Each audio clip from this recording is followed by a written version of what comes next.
আসসালামু আলাইকুম। আশা করি সবাই ভালো আছেন।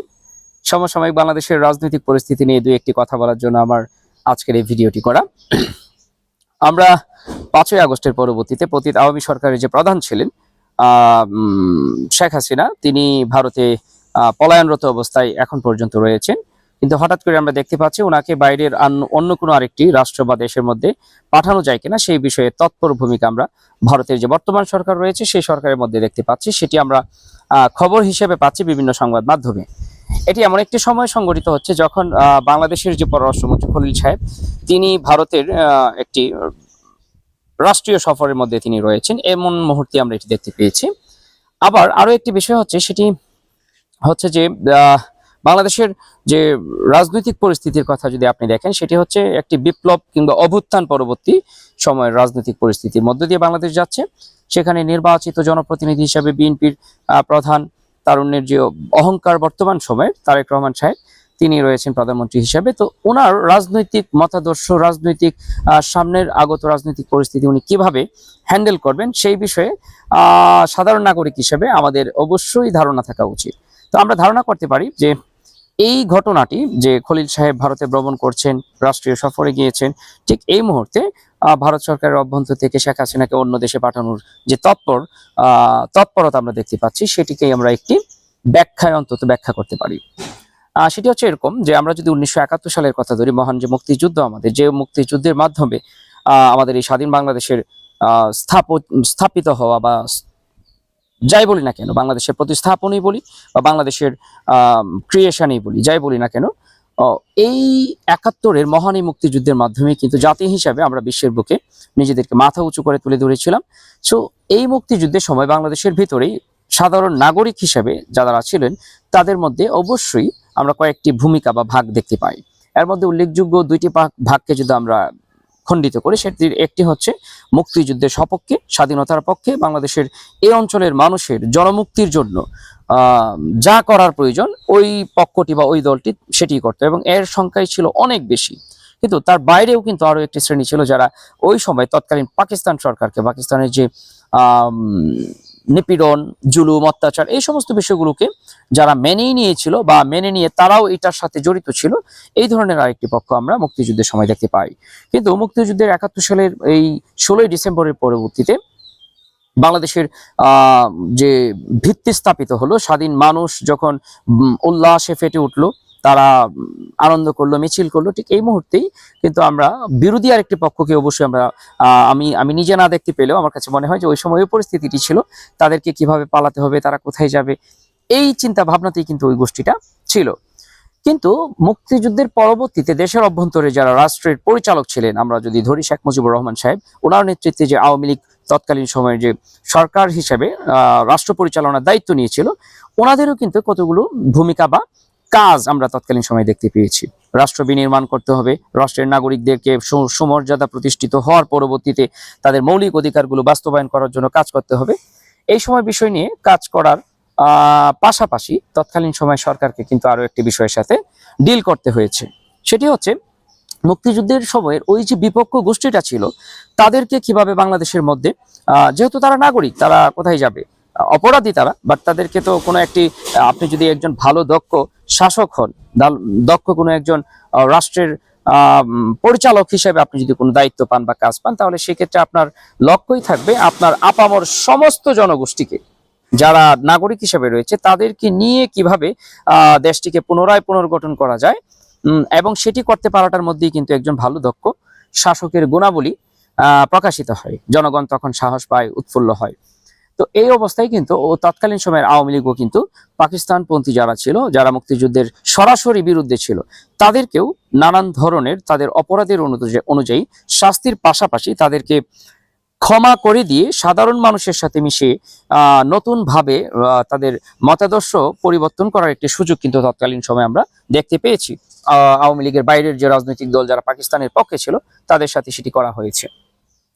তো ওইটি করার মধ্যে সফলতা বা ওইটি আপনি কি প্রক্রিয়ায় করেছেন, কতটুকু জনগণের জন্য করতে পেরেছেন, এবং জনগণ সেটি থেকে কতটুকু ফল ভোগ করেছে, সেটির উপরে কিন্তু আপনার রাষ্ট্রের প্রধান হিসেবে আপনার সফলতা প্রকাশিত হয়। তো এই একটি বিষয়ে তারেক রহমান সাহেবও কিন্তু এই 24-এর গণঅভ্যুত্থানের পরে প্রায় একই রকমই একটি সিচুয়েশন উনি পার করছেন। সেটি হচ্ছে রাষ্ট্রের ভিতরে সাধারণ নাগরিকদের মধ্যে থেকে দুইটি পক্ষ অবশ্যই রয়েছে। একটি পক্ষ জুলাইকে ধারণ করেছে, সেটার মধ্যে বিএনপি, জামায়াত বা এনটি আওয়ামী লীগের যে সমস্ত গোষ্ঠীগুলো ছিল, যারা বাংলাদেশের ওই সময়ের রেজিম থেকে, ওই সময়ের অত্যাচার নিপীড়ন থেকে বের হতে চাইতো, তারা ছিল। কিন্তু এর বাইরেও কিন্তু আরেকটি অংশ ছিল যারা মনে প্রাণে মৌলিকভাবে আওয়ামী লীগের আদর্শ, নীতি, নৈতিকতাকে বিশ্বাস করে।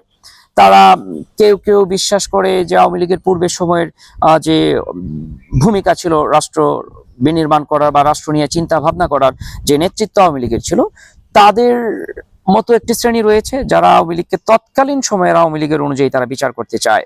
এটি যেমন রয়েছে, পাশাপাশি এই সমসাময়িক সময়ের মধ্যে আমরা যদি একটু লক্ষ্য করি, সেটি হচ্ছে যে এই দেশের অভ্যন্তরে সাধারণ নাগরিকদের মধ্যেও আরো একটি শ্রেণী রয়েছে যারা নতুন ভাবে আওয়ামী লীগকে কারো কাছ থেকে শুনে তারা ধারণ করেছে, কিংবা কেউ পড়াশোনা করে ধারণ করেছে, কিংবা কেউ পারিপার্শ্বিক জগতের সাথে নিজেকে খাপ খাইয়ে নেওয়ার জন্য বা সুযোগ সুবিধা নেওয়ার জন্য আওয়ামী লীগ করেছে।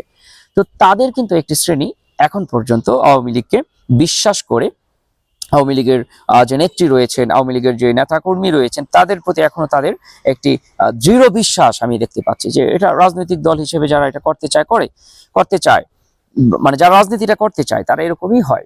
তো এটাই স্বাভাবিক।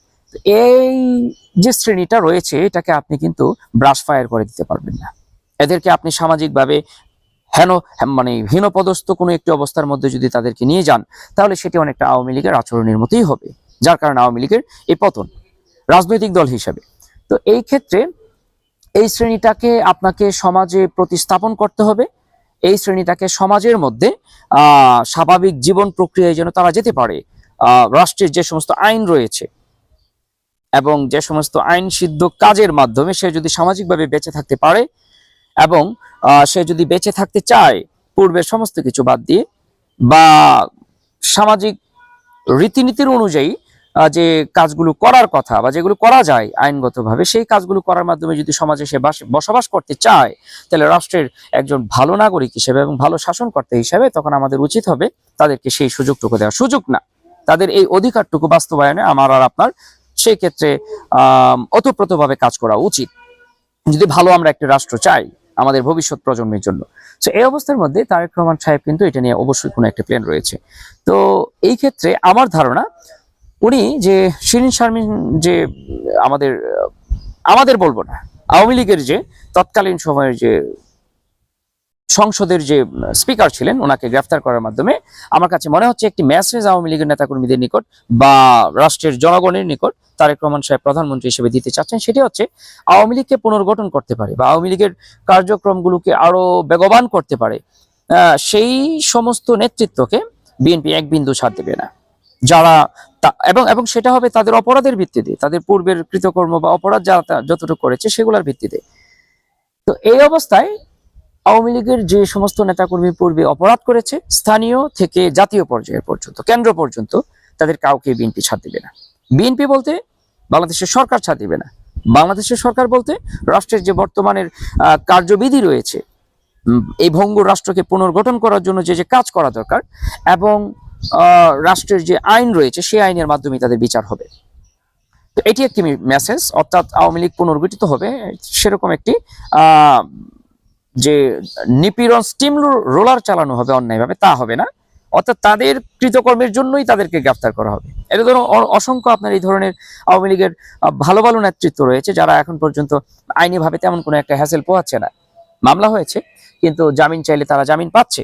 তো বাকি রইল যে সমস্ত কর্মীরা রয়েছে, সেই সমস্ত কর্মীদের বিষয়ে তারেক রহমান সাহেবের পদক্ষেপটি হয়তো বা খুব সুন্দর একটি পদক্ষেপ হবে আমার কাছে মনে হচ্ছে। সেটি হচ্ছে যে এই যে সাধারণ মানুষ যারা আওয়ামী লীগকে ধারণ করে, তাদেরকে খুবই স্বাভাবিক কাজ করতে দেওয়া হবে, স্বাভাবিকভাবে তাদের এবং নিরাপত্তাটুকু দেওয়া হবে, এবং একটু নিরাপত্তা না, বরং বলা চলে রাষ্ট্রের নাগরিক হিসাবে এক বিন্দু পরিমাণের নিরাপত্তার অভাব তাদের থাকবে না। এটা উনি চাইবেন না।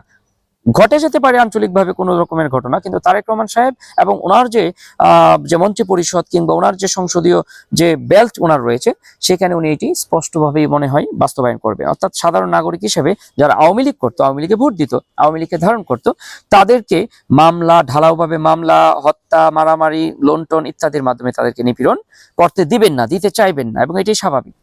কেন স্বাভাবিক সেটা নিয়ে আরেকটা ভিডিও করা যাবে। তো ওদেরকে করতে দিবেন কি? ওদেরকে সামাজিকভাবে বসবাস করার সুযোগ দিবেন, নিরাপত্তা দিবেন, ইভেন কাজ করার জন্য যে সমস্ত যতটুকু তাদের সাথে করা যায় নাগরিক হিসেবে ততটুকু করার উনি আপ্রাণভাবেই চেষ্টা করবেন। তো তারা তাদের মতাদর্শ থেকে কিভাবে ভুলবে? যখন বা আপনার সাংগঠনিকভাবে যখন একটা নেতৃত্ব আওয়ামী লীগ পাবে না, বা পাওয়ার মতো না, তাদের রাজনৈতিক চর্চা তেমন একটা হয় নাই, যারা করেছিল তারাও অপরাধে জড়িয়েছে, তো সেটা যখন না থাকবে, আলটিমেটলি সাধারণ জনগণ যারা আওয়ামী লীগকে ধারণ করে একটা শ্রেণী, তাদের মধ্যে একটা সময়ে একটা পরিবর্তন আসবে, এবং এই পরিবর্তনটুকু আসবে ভালো কাজের মাধ্যমে। এই সরকার যদি ভালো কাজ করতে পারে, জনগণকে নিরাপত্তা দিতে পারে, তো আপনি কেন নেবেন না সেই সুযোগটা? আমি অবশ্যই নিতাম, যে সাধারণ জনগণ হিসেবে যখন আমি আমার নাগরিক অধিকারগুলো যদি আমাকে কেউ বাস্তবায়ন করে দিত, সেটি ভোট হইতে পারে, সেটি আমার মৌলিক যে সমস্ত অধিকার, আমার বেঁচে থাকার অধিকার, খাবার খাওয়ার অধিকার, কথা বলার অধিকার, এবং কথা বলার লিমিটেশন থাকবে, সেই আইন অনুযায়ী আমি যতটুকু কথা বলতে পারবো, সেই কথাগুলো যদি আমি বলতে পারি, সেই কাজগুলো যদি আমি করতে পারি, তাহলে আমাকে যে শাসন করবে সেই শাসন ব্যবস্থাকে একজন নাগরিক হিসেবে, সুনাগরিক হিসেবে আমাকে মেনে নেওয়া এটা উচিত, এবং এটা করতে হবে। সো এই একটি অবস্থার মধ্যে দিয়ে বাংলাদেশের সামনের অবস্থা যাবে। তারেক রহমান সাহেব হয়তোবা এই বিষয়টি অ্যাপ্লাই করবে, যে প্রথমত তিনি আওয়ামী লীগকে ছাড় দিবেন, এক বিন্দু আমার কাছে মনে হচ্ছেন না উনি সেগুলা করবেন, এবং সেগুলা করার কারণ হবে আওয়ামী লীগের পূর্বের অতীতের কর্মকাণ্ড। স্থানীয় পর্যায়ে যে সামাজিকভাবে বসবাসকৃত যারা নাগরিক হিসেবে রয়েছেন, তাদেরকে বেঁচে থাকার জন্য, তাদেরকে বাঁচিয়ে রাখার জন্য যে সমস্ত রাষ্ট্রীয় মৌলিক সুযোগ সুবিধা দেওয়ার দরকার, সেগুলো তিনি দিবেন, আমার কাছে সেটিও মনে হচ্ছে। তো দেখা যাক এই বিষয়টি কতটুকু বাস্তবায়িত হয়। সেই পর্যন্ত আপনারা ভালো থাকেন, সুস্থ থাকেন। আল্লাহ হাফেজ, আসসালামু আলাইকুম।